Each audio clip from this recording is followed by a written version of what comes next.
This is our Saturday morning edition. I'm Adolph Mongo.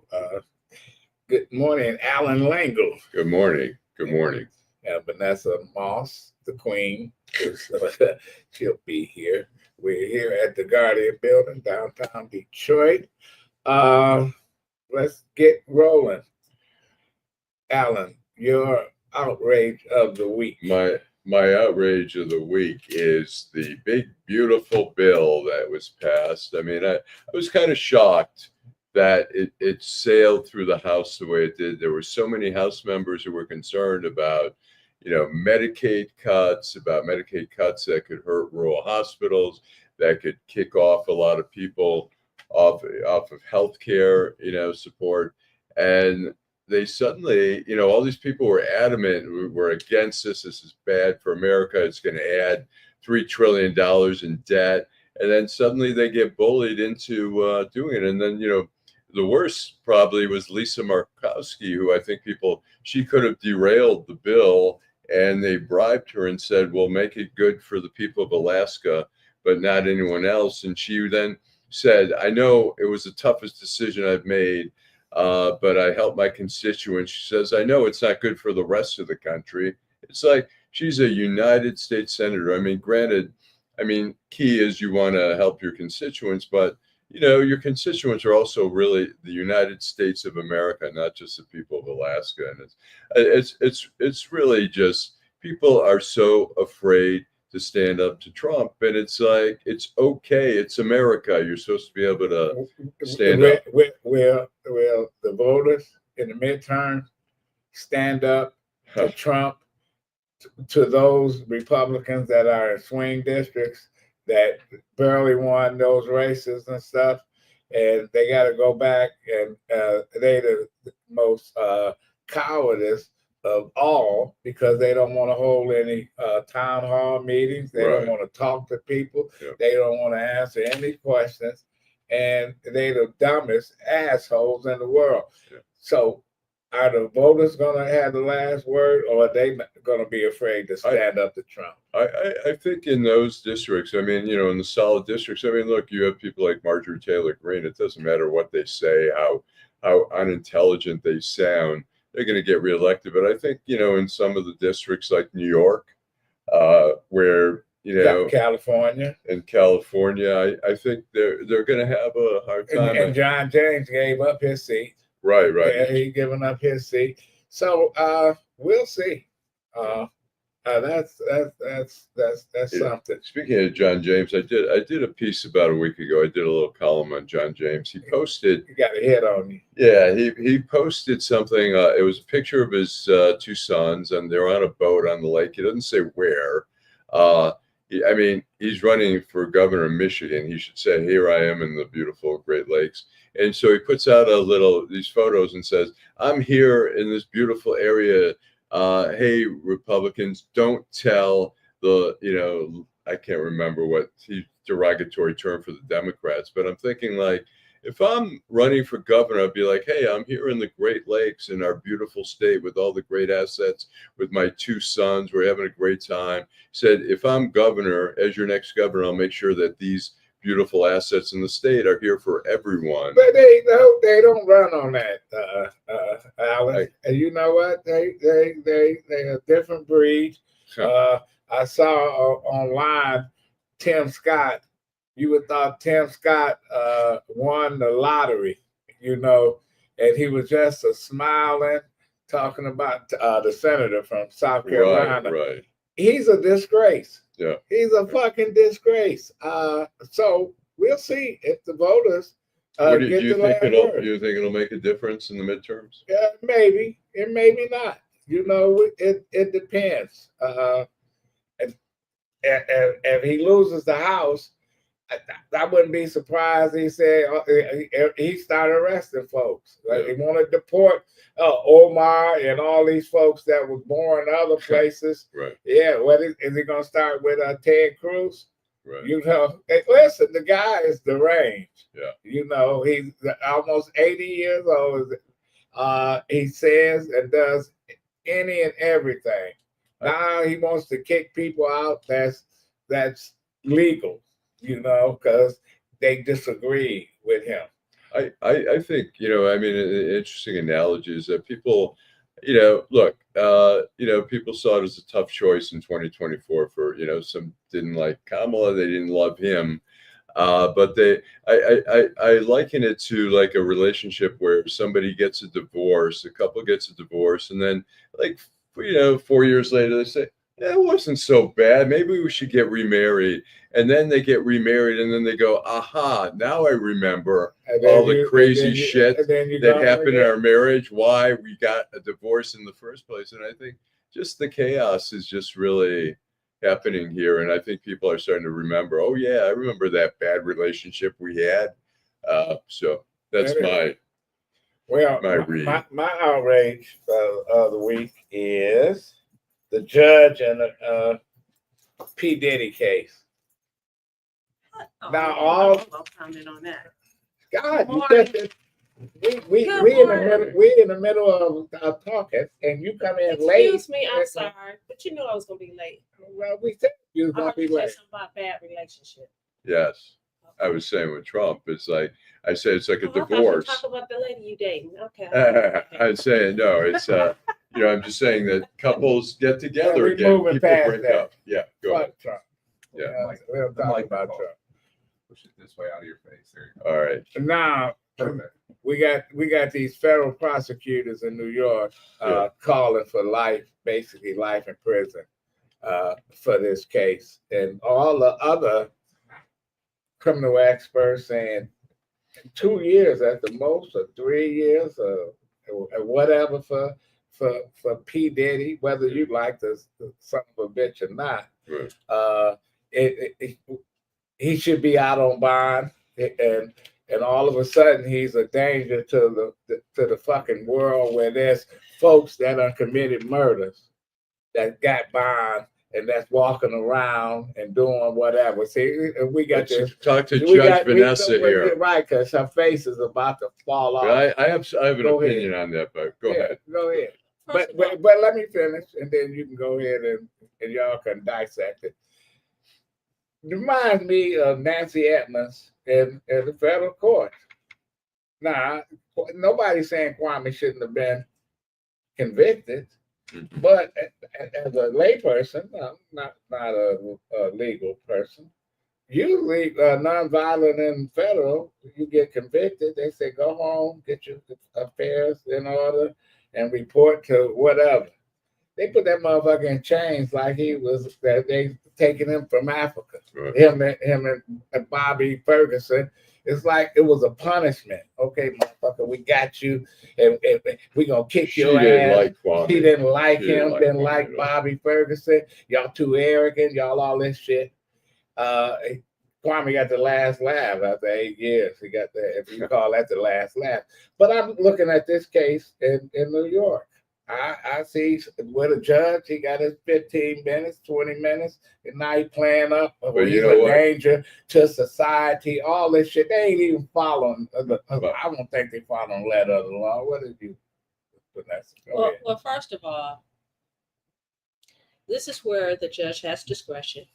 You have both the prosecutor and the defense making their arguments. And I think that what the judge said about Bond was like, look, this guy thumbed his nose at the law. He knew what was going on. He continued with the activities. They had information that he was very dangerous. You have the complaining witness, the victim, who says that she's really scared for her life. You can't discount looking at the video, and if you think that was just the only beating, you're very, very mistaken. I think the judge took all that into consideration when he decided whether or not there should be a bond. Now, as far as the amount of time that he's going to do, listen, the prosecution is saying 5 to 10. If this guy has never, ever had any incidents with the law, but he has, but he was found not guilty. I think it's going to be at the lower end of the guidelines. I don't think he's going to be in there much longer. Do you think it's time served? He did 9 months. He going done on 10 months already. 10 months. So, from a legal perspective, Yeah, that's all. from a legal perspective, yes, as a defense attorney, I would say yes. And I tell But I'm talking about from a woman's perspective and from a perspective you guys didn't even expect for me to go here. For someone having witnessed someone experiencing domestic violence, and I saw it firsthand for years, and I understand when people say, "Well, why didn't you get away? Why did you leave?" And you come back. I understand that. And I understand the fear. Now, I didn't experience it. However, I witnessed it firsthand, and I witnessed it for years. And it's something like it's mental and emotional enslavement. Why are we treated so different? We treat it, first of all, to treat women like that. I think it's ridiculous. Remember the football player, Ray Rice? Yes. Nah, he got He's nothing. out. He got nothing. Oh, you know, he lost his contract, even though after outrage that the Baltimore Ravens welcomed him back, said fine. He had that woman in the elevator, drug her by the hair, off in there. It was unbelievable, and yet an organization, $1 billion organization, says, okay, he apologized. They have got married now, and we're going to keep them. But the outrage forced them to say, okay, we cut ties with you, but he never spent one fucking night in jail. And that to me is a problem. What were you going to say? I was going to say, I think he's going to get, he served 10, he'll get credit for that, obviously. But I think he's going to get at least 5 years. I think, and I'll say why. And one of the reasons, I was sitting in the courtroom when Kwame got handcuffed right after he got convicted. They came back from lunch, and I was shocked because I'd been covering federal court for decades, and I hadn't seen like a white collar conviction where that happened. I met Chief Hart. I went out there. Chief Hart got to report. When he got convicted, he got to report to San Francisco. I was in the San Francisco airport waiting for him. They had kid gloves on, Chief Hart, but they fucked him. They doubled his time. Yeah, and plus they took his pension away from his fucking wife, who had asked for half of it. Right. And then the same U.S. attorneys allowed Sheriff Hackle's wife to get half of his pension. Yeah. When they kicked his ass in jail. So yeah, they treated him just as bad. I just want to say that when I was shocked when they handcuffed Kwame, but the message there, and I think the message here is that I'm going to whack you. I'm going to give you some serious time. Now, he didn't get convicted. P. Diddy didn't get convicted on the most serious things, but as you know, the judge can take into account what he saw, and if the judge could have been freaked out by all the shit going on. But the judge is doing an OJ on P. Diddy. How do you know? You just talk about just the bond. No. Listen, all I'm not saying I know. I don't know. Okay. I'm just speculating. Okay. All this shit is speculating. OJ went to jail for trying to rob folks and get his own shit back. Right. And he got 9 years or so. I don't think it was because of that. No. They wanted to get him because he's supposed to have killed his wife and somebody else. Yeah. So let's take this. G Money says that Sean Combs should be out because he's not a danger to the general public. That is thanks for your opinion, G Money, but that's a matter of opinion. Based upon what I've read in this man's history, I disagree. But let's talk about you just brought up Dr. Bill Cosby, right? Oh, did you bring him up? You didn't bring him up. Okay, Dr. Cosby. Who did you just talk about besides? We've had other sections. Wow. We had Kwame. We had OJ. You're talking about OJ. OJ. I agree with you. When he was charged with that second case. Guess what? The judge had the discretion and threw the book out.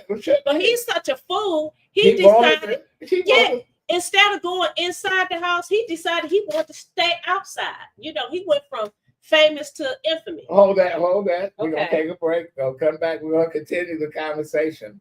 The OJ factor. Hi, I'm Eric Sabri, your Wayne County Treasurer. Are you living in the home of a deceased family member and you're facing property tax foreclosure, or maybe you know someone who's in the same situation? The probate process may be helpful to you. If you file a probate petition and notify our office, the foreclosure proceedings will be halted during the probate process. We have several nonprofit partners who have free attorneys who can assist you. Contact our office, 313-224-5990, or email us at taxinfo@waynecounty.com. Don't lose your family property. Some of these properties have been in the family for 4 or 5 generations. Contact us now. We're here to help.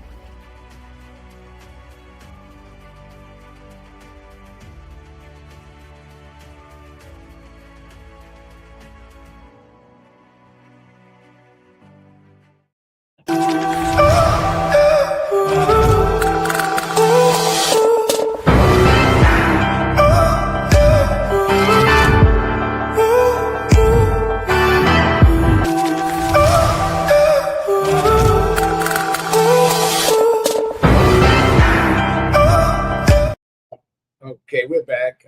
We're here with Vanessa Moss. You was talking about OJ. He was a Okay, dummy. so yeah, he went from being famous to infamy. But what he didn't do is stay inside. He wanted to be outside. But as I told my son, Miles and I, we always going back and forth. I said, this guy didn't have no more commercials.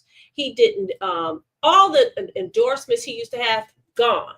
So he paid in that sense. I will give him credit for this. He decided to move from California to Florida so he could shield his assets. Right. Then we talk about Dr. Cosby. Listen, he spent, what is that, a year in prison? Yeah. He got out on a technicality. I was appalled with the way he acted like he was blind. He couldn't see nothing. He outside, whatever. But guess what? He wants some jello. He's pudding. inside. He's inside. He's not outside doing all this nonsense. Now we talk about Sean Combs. This is someone I think that has a personality that's like O.J. Simpson. Whatever happens, if he's able to get out on the bond of time served, you know what? He's going to be on the same tirade. But here's the thing: people are going to continue to listen to his music, but he's not going to get the plague like he used to. Those people who were in business with him, they're not going to. They have separated themselves.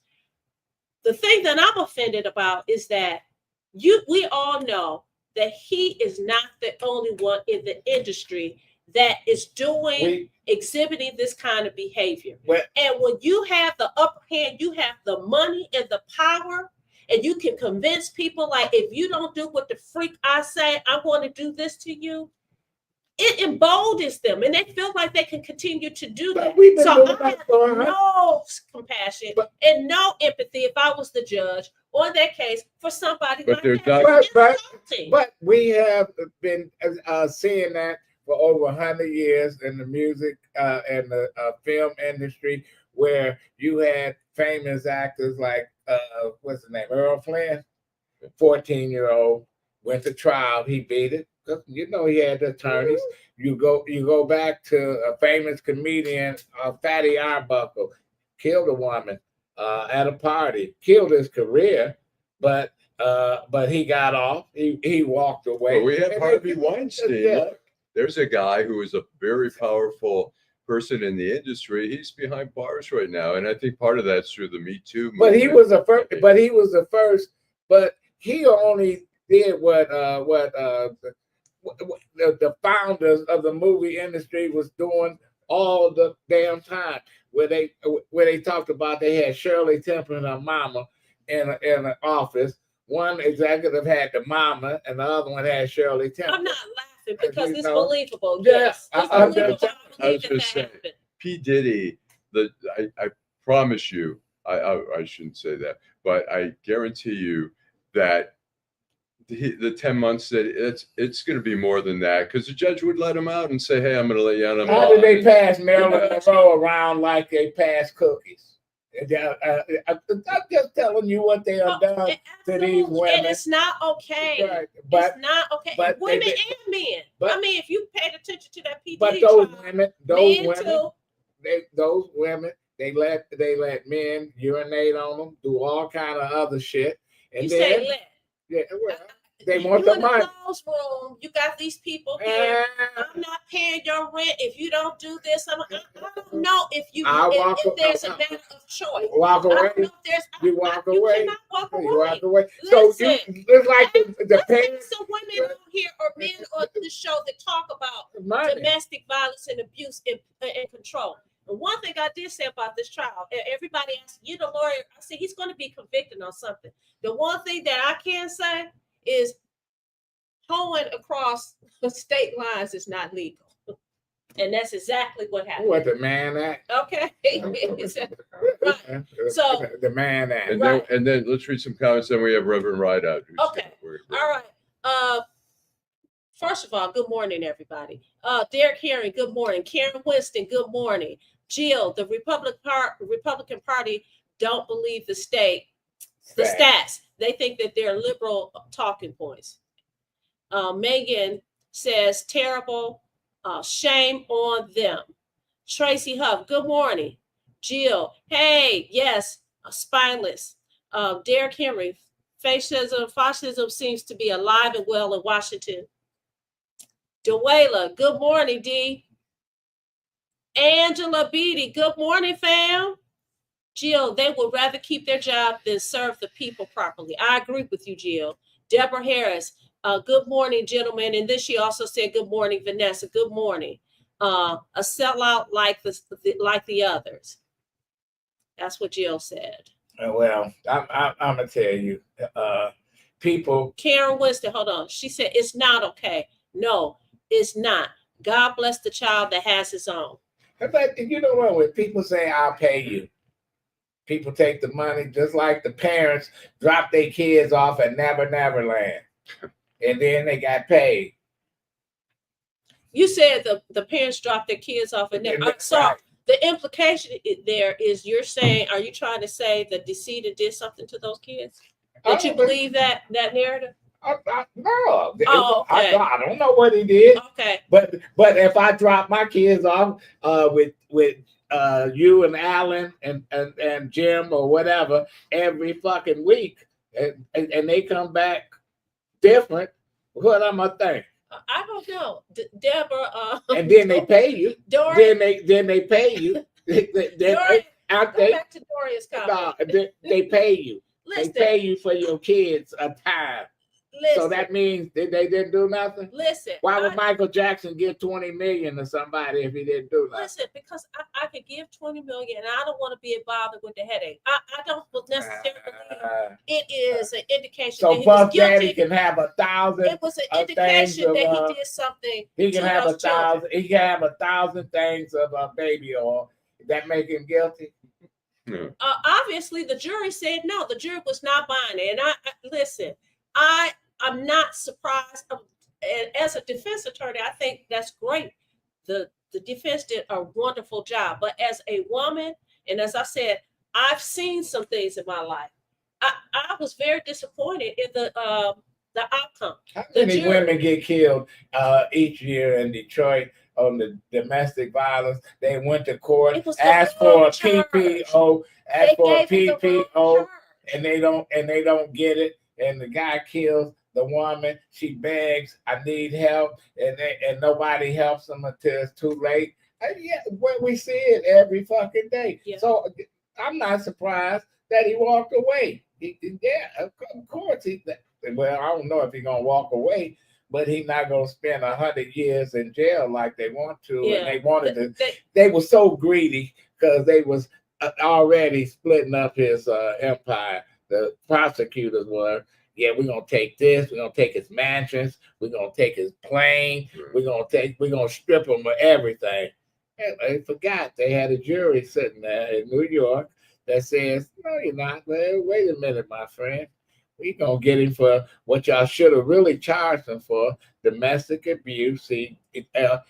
Look, if they had more video, they didn't charge him with that. No, that was the problem. Where the other people at?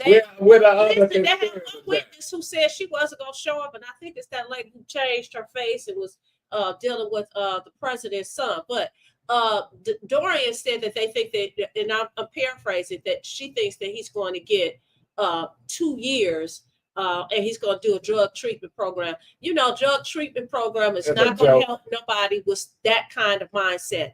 G Money talked about Dana White abused his wife in public, no court date, no media scrutiny, case closed. Woody Allen and Polanski all walked with no jail time. I said it before. This is not a power issue. It's a race issue.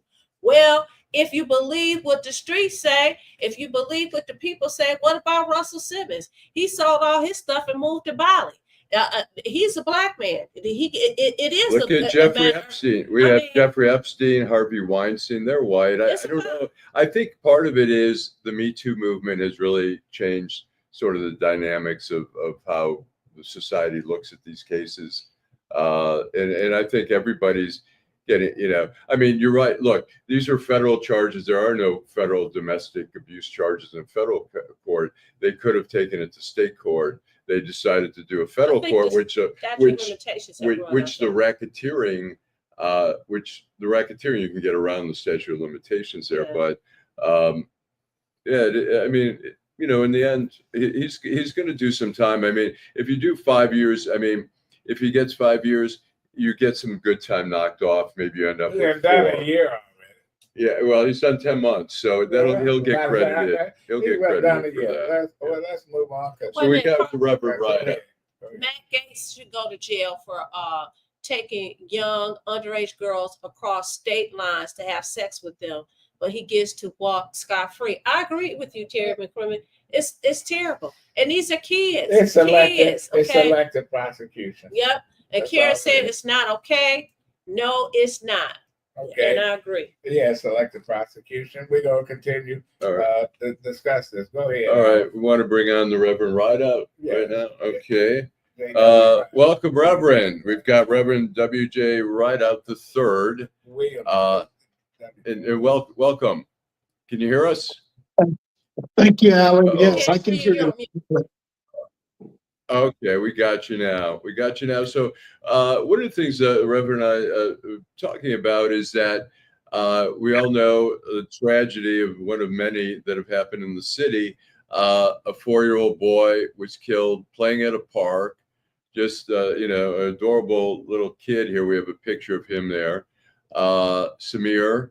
And he was a member of your church. Tell us a little bit about how you knew the kid and about the tragedy that happened there.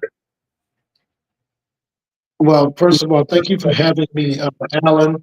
Thank you and to your guests today, your hosts today, to everyone, to Adolph and the others.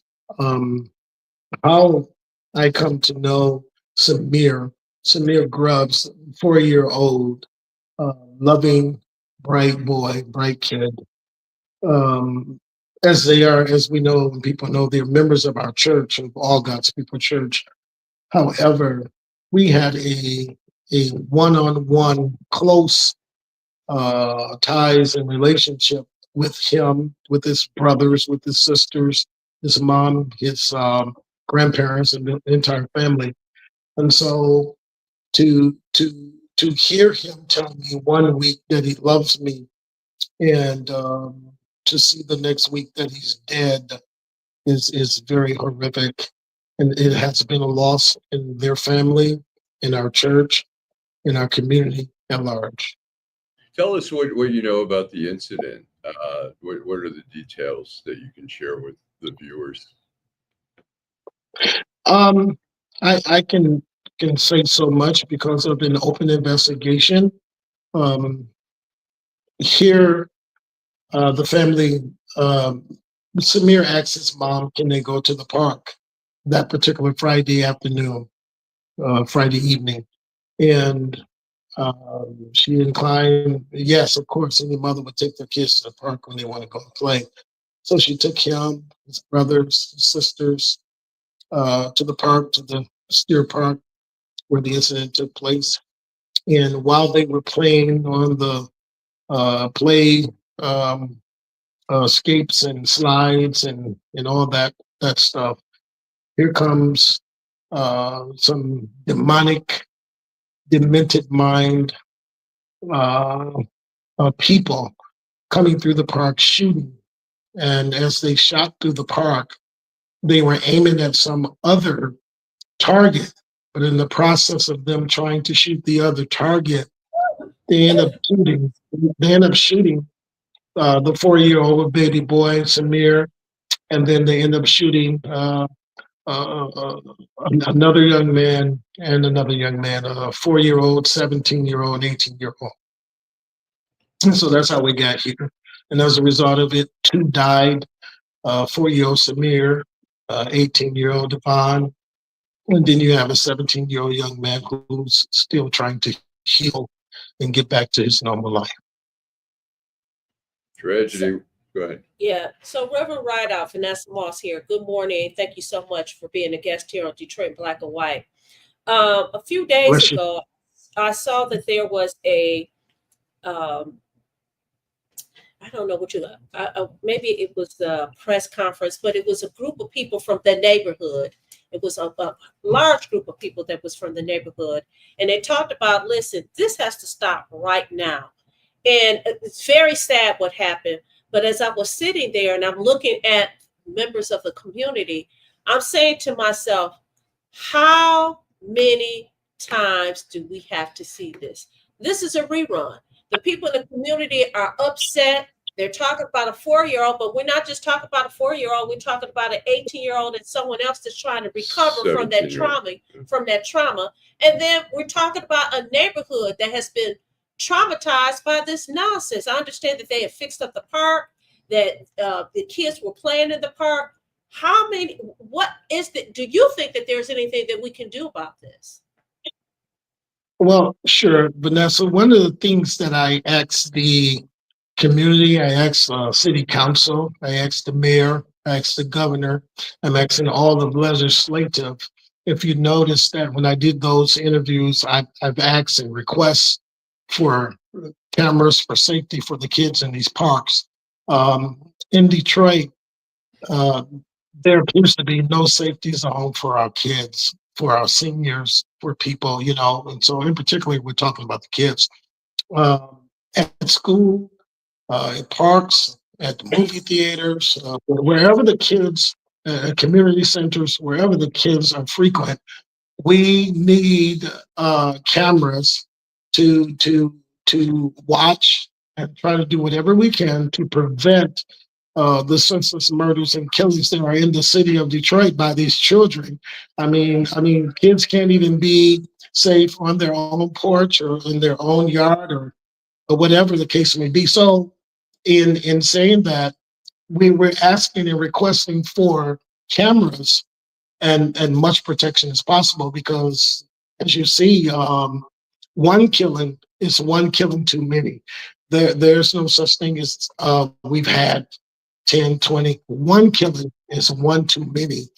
And I feel like everybody wants to get in legislative office. People want to be political leaders, but then they forget about our city, and all they think about is our downtown or suburban areas. So it's high time to do more than just talk. It's time to do more than just march. We've done enough dialogue. It's time to really roll up our sleeves and protect all of these babies as if they're our very own. Well, I'm offended by some of this literature that I get in the mail from some of these mayoral candidates that says, "Oh, under my watch, there's fewer murders this year since 1965." Tell it to the families of these kids and their loved ones that got to go to funerals, that got to read the obituary, that got to go put flowers on a grave. That, oh yeah, they just part of that low. Oh yeah, the statistics.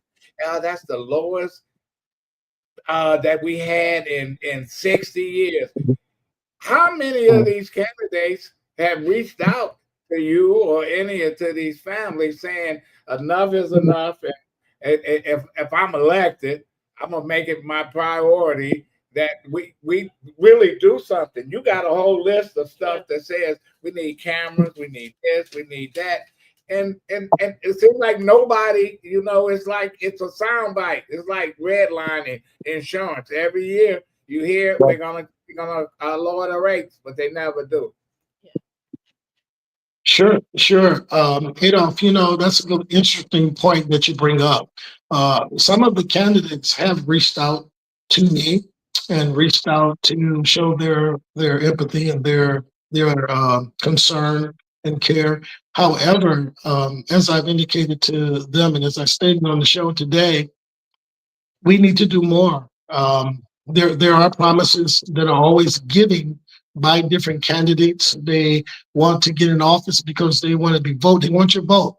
Well, I tell the candidates all the time, if you want my vote, come get my vote. Uh, I don't just vote for a person because they look good, sound good, dress good, or because by name recognition. No, we need people in office who really do care about the citizens of Detroit and the metropolitan area at large. We need people who are going to see that Black and brown people have suffered long enough. And if you're not going to benefit the issues at hand, then we don't need you in office, period. Yeah. Right, So I just Go want ahead. one of Go our on purpose said cameras with a question mark. And I think what she's asking is, how impactful do you think that we're going to have cameras? In my mind, I'm saying if they instituted cameras, do they even have enough manpower to even watch the doggone cameras? So when you talk to these candidates and stuff like that, and they say, yeah, we need to do that, what is the teeth behind that? Well, again, behind that is safety, number one. More accountability for these suspects and these people that are out here causing horror to citizens who are not involved in their criminal activity. Then number two, we have manpower to do everything else. We have money to go put into this and to put into that. We have people stealing our money from the city, from the county, from the state. Then we have millions of dollars going into other things that it shouldn't be going into. So why not invest in your community, in the children of today? So bottom line is, we don't need to make excuses for not doing what we need to do. We need to just do it. Bottom line. We made it safe for 500,000 people to come down here and get drunk for the NFL draft. We made that safe. Absolutely. 750,000. Oh, I have a question for you. I have a question for you, Reverend. These shooters, I mean, they don't care. I mean, they're trying to get whoever they want to get. They don't care if children are around and stuff like that. Those shooters are not coming to church on Sunday.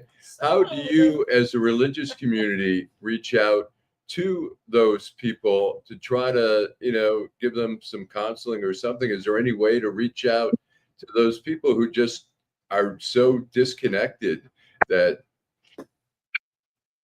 as a religious leader in the community, is there anything the religious community can do to sort of intervene a little bit more in this as well? I think he's one of the few religious people that's doing anything. Don't get me to talking about these preacher pimps that walk the streets and got a church that's taken 100 years to build and all this other stuff. That, he's one of the few that ain't scared to walk the walk and talk the talk. Well, thank you, Adolph. Thank you for that. I tell you, to answer that question, it's going to take more than the religious community to do this. This is not a one man or a one group job. I think every adult should be. We need a clarion call for all adults to come out into the community and do like they did when we were coming up. When I was coming up as a boy, drug dealers didn't let me, as a little kid, hang around certain spots. They didn't let people hurt us. They didn't let us see guns, and they didn't let us smoke and drink. Nowadays, we're living in a different day. We had police officers back then that kicked our butts and said, "Go home." We had Big Four riding around. We had police officers that really cared about the community. We had teachers, adults, and neighbors who cared about the youth. And so today it's like people just don't care. It's like, hey, it's not my business. It's not my son. It's not my daughter. I got mine, whatever. And when America and when the community gets an attitude like that, they're saying that they don't care about the morals of our kids. And our kids need to be inclusive, not just be taught how to smoke, drink, shoot a gun. I mean, let's be real, people. At the age of 18, you can buy a firearm and you can buy bullets. At the age of 18, you can't go into a bar and buy liquor, but you can buy guns. You can get an abortion at the age of 18. You can do a lot of things at a certain age. And this community, America, people at large, needs to wake up and know that it happened to Samir yesterday. It happened to Davlyon yesterday. It happened to the other young man the other day. But it could be your kids today. And not just another stat that, oh yeah, we had 200 murders. So that's a good day in Detroit. It's not a fucking good day in Detroit. I'm sorry. It's not. Let's take a break and we're going to come back and wrap this up. This is Detroit in Black and White with Reverend Rideout. Thank you. Hi, I'm Eric Sabri, your Wayne County Treasurer. Are you living in the home of a deceased family member and you're facing property tax foreclosure, or maybe you know someone who's in the same situation? The probate process may be helpful to you. If you file a probate petition and notify our office, the foreclosure proceedings will be halted during the probate process. We have several nonprofit partners who have free attorneys who can assist you. Contact our office, 313-224-5990, or email us at taxinfo@waynecounty.com. Don't lose your family property. Some of these properties have been in the family for 4 or 5 generations. Contact us now. We're here to help.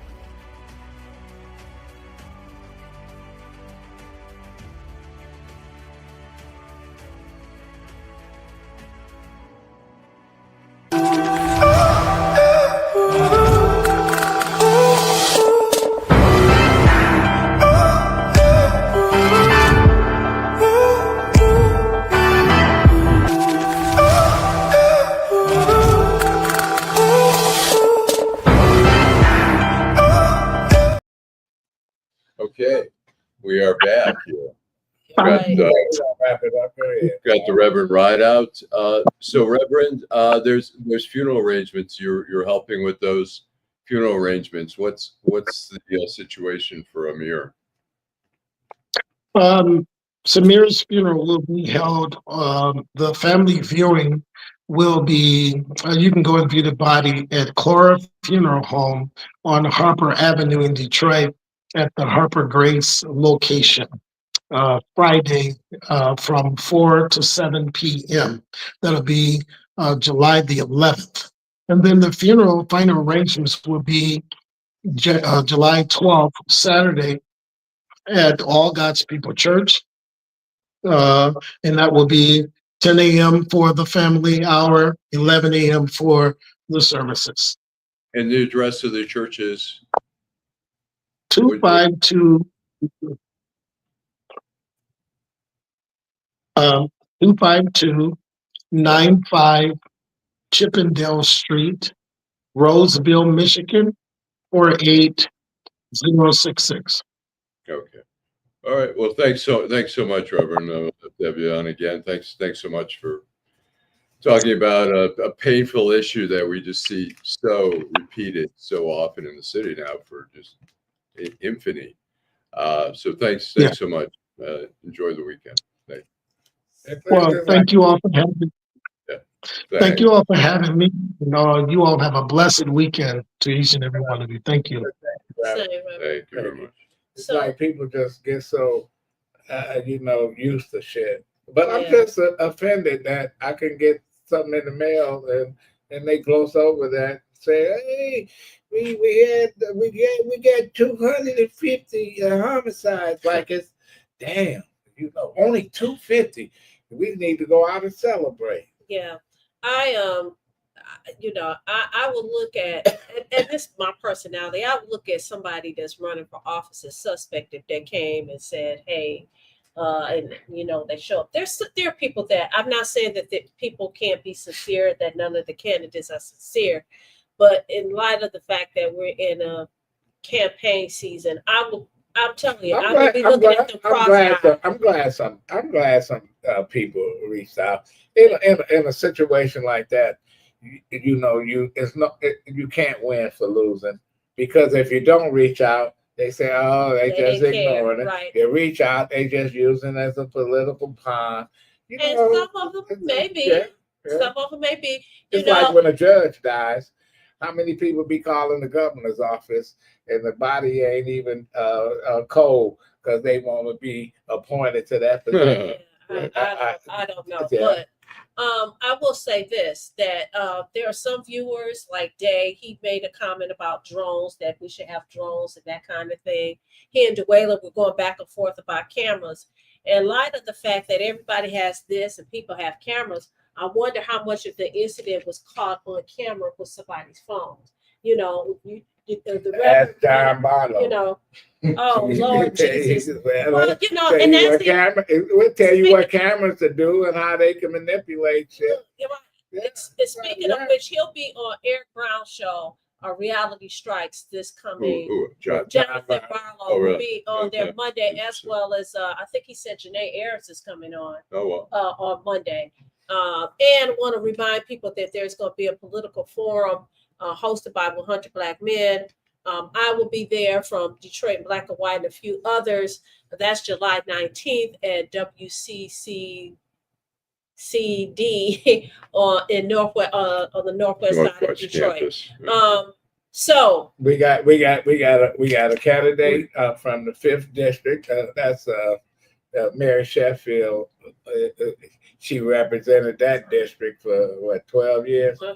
Ain't 5 things she done in 12 years. Ask the candidate to name 5 Welcome.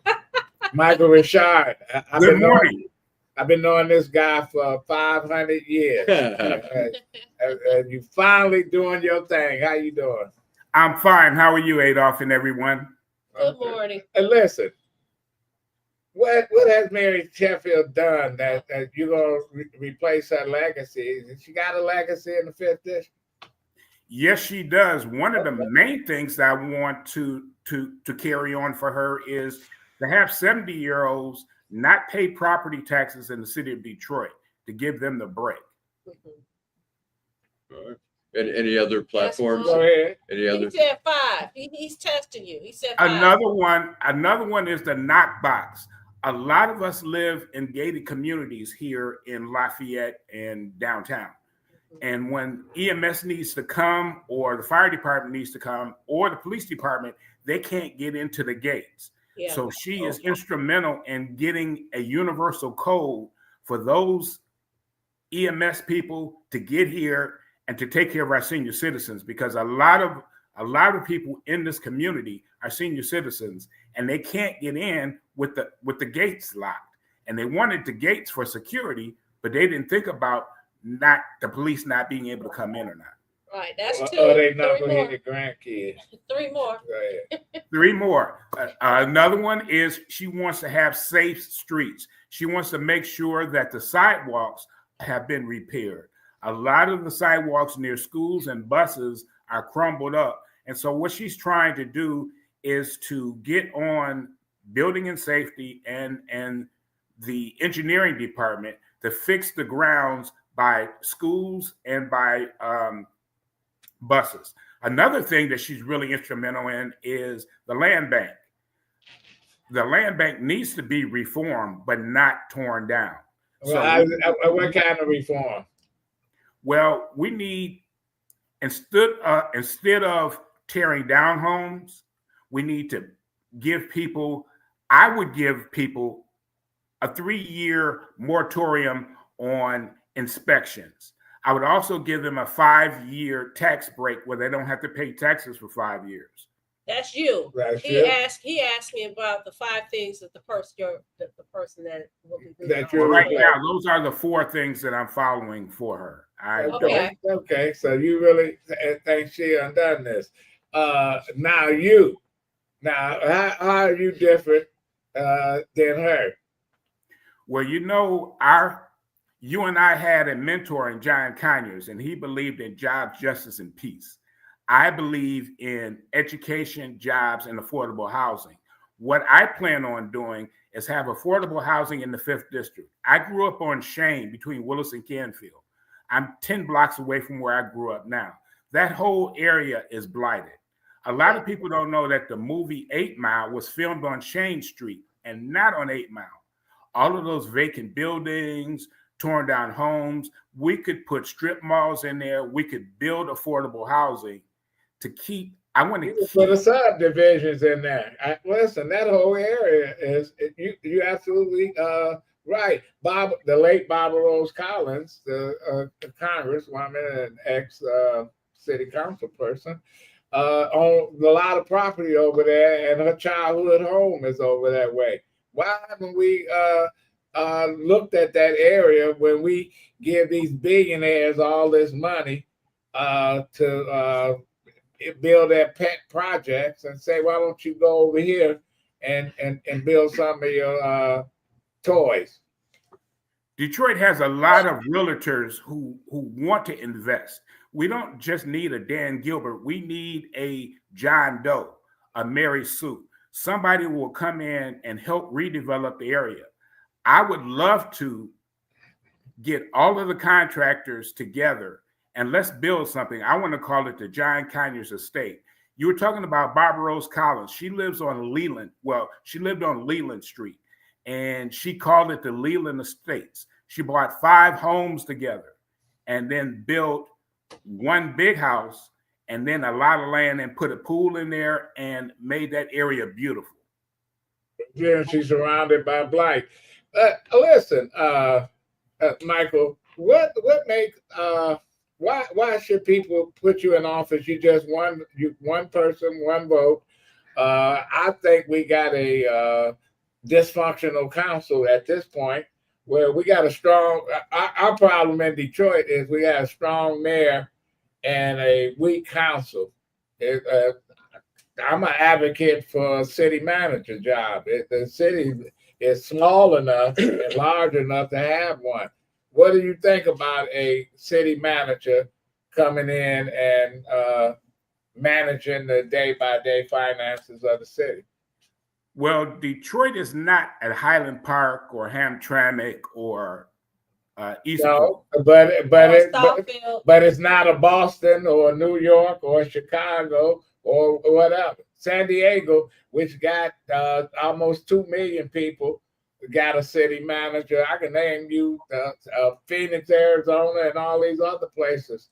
What makes Detroit so unique that a mayor can have all the power and nobody question them? Because we haven't had a strong council and I don't know how long. You know, we always had strong mayors and they push the agenda. That's why I get annoyed when I see all the pieces of paper saying that a certain candidates, we did this, I did that, I did that. They didn't do that. The mayor, that was the mayor's agenda. How can you make city issues the council agenda? And I know the council is a voting body that, you know, you either approve the mayor stuff or you don't. Well, Detroit has a strong mayoral system. City council is just a legislative branch. For the first time in years, I feel that we have a functional city council. There's no infighting. There's no name calling. There's no beating up. There's no beating up on the mayor.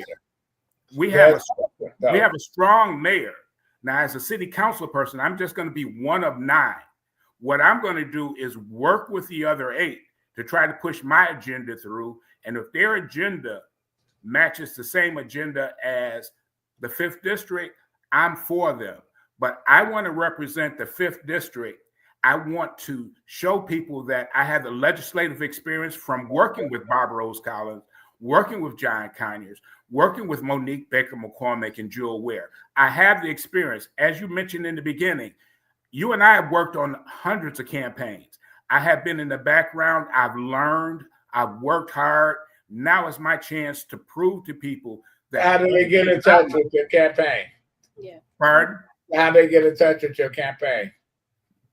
You contact me at it's MRICHAEL.com, or you can contact me at 313-779-5001, or Michael Stephen Richard is typed up Richard.com. So it's MichaelStephenRichard.com or 313-779-5001. Last word. Okay, I have a little question. Just as a little background, can you tell us a little bit about your background and what you've done and what's brought you to this point where you're Yes, running? I was born and raised in the 5th District. I graduated from Northeastern High School. After that, I attended Central State University in Wilberforce, Ohio, where I got a bachelor's in political science. I got a master's in public administration from the University of Detroit. I spent 32 years working for the city of Detroit, 2 on city council staff. I worked for several years with Wayne County, working on Wayne County staff, commission staff for 4 years. I worked for John Conyers for several years. So I have the background, the experience, and the community involvement. The Detroit Free Press said I spent my entire life in the service of the community. Well, I'm gonna tell you, as we say goodbye to you today, fuck the Detroit Free Press. Just get the votes. That's what you got to do. And good luck. And thank you, Michael Rashard, candidate for the 5th District. Thank you all very much. I appreciate it. All right. Nice meeting you. Best God of luck. bless you. Best of Thank luck. you. I don't care about the Detroit Free Press or any of that shit. Well, what do you say? We see the Free Press backed Mary Sheffield, Yeah. and the news is It back. sound like they Front went. Hill. It sounded like they went back to 2001 and looked at the editorial and just took Kwame's endorsement and put her name on it. I just unbelievable. I asked one of the reporters that's at the Free Press, who made the endorsement? She said it was a shit show. Oh, wow. You know what? Because they don't know, and they don't know. There's no question. So my about it. question to you is, how much, both of you, how much do you think an endorsement by the news cycle like Makes the Free me Press of feel Detroit needs? good. No, but how much of an impact do you think that it will have? I think it's. in I don't terms think of it's a the huge voters? impact, But but it's it always does. better to get it than not to get it. Okay. That's what I feel. But you don't think? Do you think it's impactful? I or think not? it'll have a little bit of it, but not a huge impact. And you know what? You know why I'm pissed at the Free Press? Because what they did to Janae Ayers. And Yeah. you know what? And it reminds me, they fucking reminds me when they dumped all this shit on Barbara Rose Collins when she was running for re-election and saying Curly Kilpatrick is the best thing since sliced bread, and my man Allan here was investigating all kind of shit with the printing and all kind of stuff that was going on. And then afterwards, after Barbara Rose lost that seat, they come back and say it was all a mistake. It shouldn't have never been.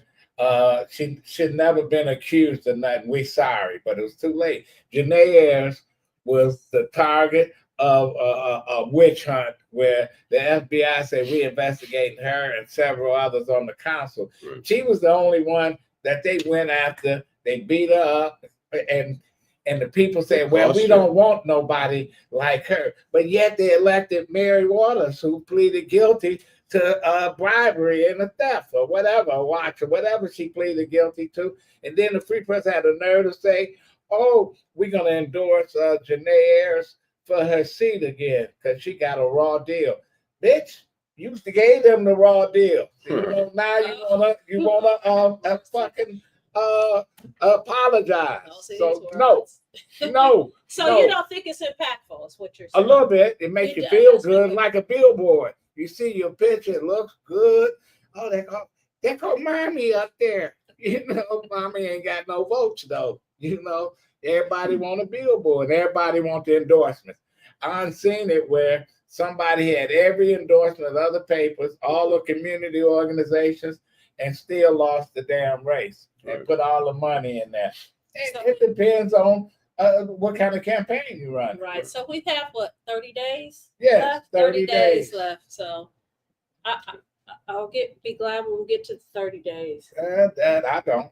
I want to see some action. And there's early voting. Uh-huh. I mean, the absentee ballots have already gone out. Well, ain't nobody voting. But the early vote comes, I think, the end of July, maybe Mhm. the 26th or something. Ain't nobody voting. And you know what? And I don't want to see clones. But listen, we'll be back on Wednesday. If Oh, Lord, he said he don't want to see. see clones. Yeah, I don't want to. We don't want a rerun, basically. No, we We don't. don't want a rerun. Rerun had his time on what's happening now. Right. Hey, Right.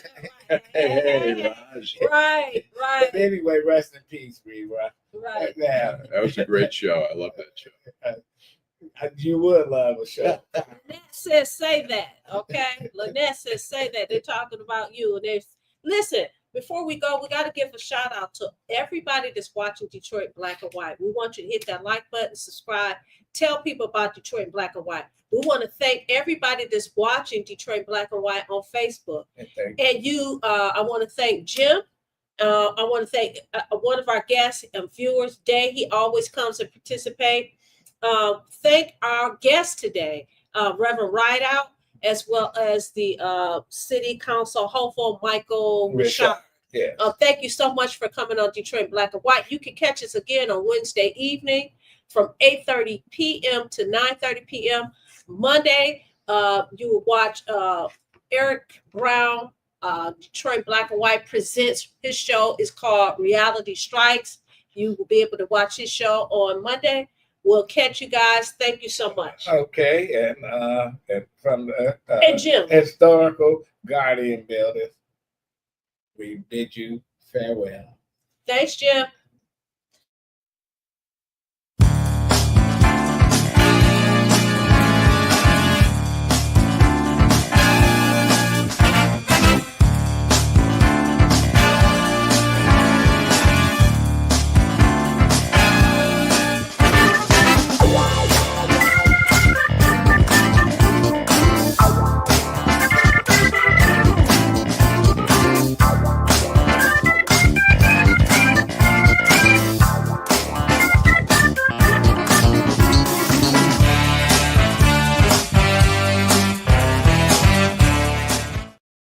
The Grand Slam. Yeah, I gave my home run.